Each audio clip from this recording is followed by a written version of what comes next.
Jadi kalau berbicara tentang problem bangsa kita ini memang sangat banyak ya. Ini terlepas dalam kepentingan politik. Jadi dari beberapa sistematik atau strategi daripada mereka ini sebenarnya sudah tersusun rapi dari zaman dulu. Kalau kita pahami dengan akal sehat, dipahami dengan keilmuan yang utuh, jadi jangan karena ini, wah ini kan cucu Rasul harus dimuliakan, bukan seperti itu. Kanjeng Nabi itu kita pahami tidak pernah mengajarkan kepada umatnya untuk membanggakan nasab. Dengan bukti perjuangan Kanjeng Nabi memuliakan orang-orang yang memang bukan dari dzurriyyahnya. Kan begitu. Siapa yang gak kenal dengan Bilal? Bilal bukan dari dzurriyyah Quraisy, bukan darahnya dari Bani Hashim atau Bani Muthalib, tapi beliau sangat dimuliakan. Apa yang menjadi kemuliaannya Bilal? Tentunya karena ketakwaannya.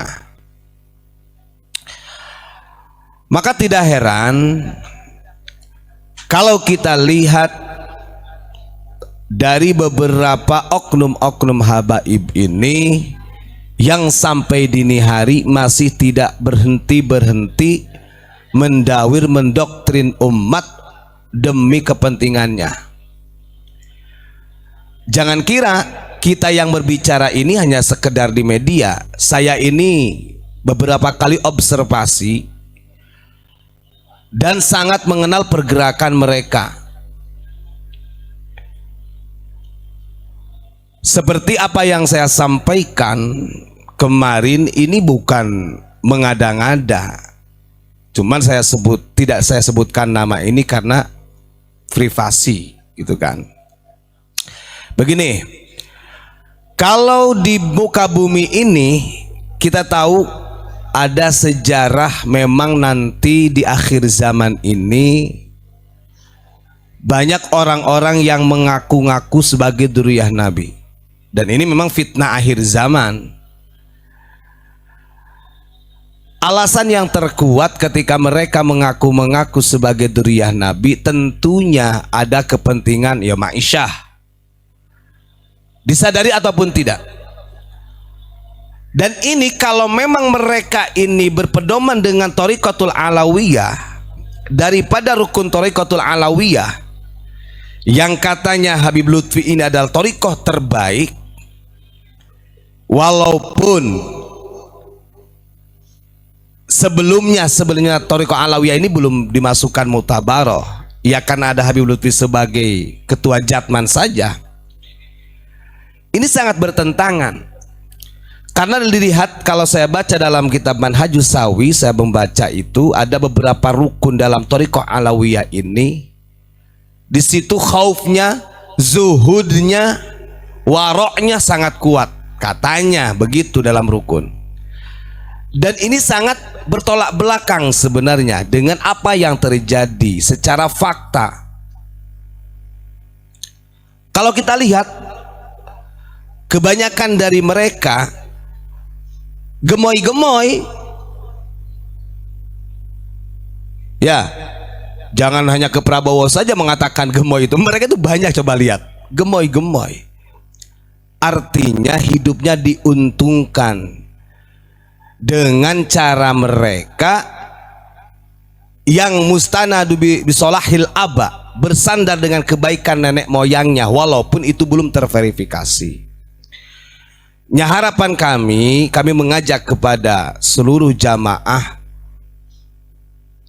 kita harus tetap istiqomah, menyadarkan anak bangsa kita, anak turun kita, karena bisa jadi 10 tahun, 20 tahun, 30 tahun ini kalau tidak ada yang menyadarkan seperti ini, bukan jadi babu lagi kita ini.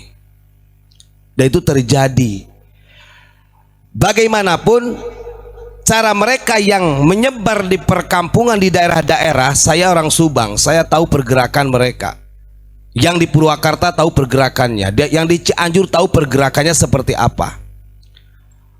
Bahkan mereka itu tidak segan-segan kalau meminta, bahasanya meminta infak kepada kiai-kiai itu nggak segan-segan.